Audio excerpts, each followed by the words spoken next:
मौलवी साहब जुमे जी निमाज़ पढ़ाए दुआ घुरी बस कई त पोयां सिफ़ मां कंहिं आवाज़ ॾिनो, मौलवी साहब दुआ घुर त मुल्क जा मुआशी हालात बेहतर थियनि।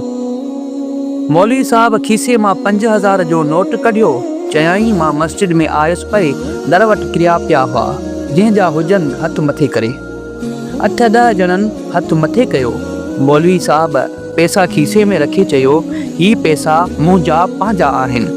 पहिरियां तव्हां पंहिंजा अफ़ाल ठीकु कयो, मुल्क जा हालात पाण ठीकु थी वेंदा। दोस्तो, हीअ त हिकिड़ी ॻाल्हि हुई, पर असांखे अल्लाह करीम खां हर वक़्तु दुआ घुरणु घुरिजे, छो त दुआ सां रब करीम राज़ी थींदो आहे। दोस्तो, दुआ सां तक़दीर बि बदिलजी पवंदी आहे। दुआ इबादत जो मग़ज़ आहे। दुआ सां गॾु असांखे पंहिंजे अमलनि खे बि सुधारणु घुरिजे।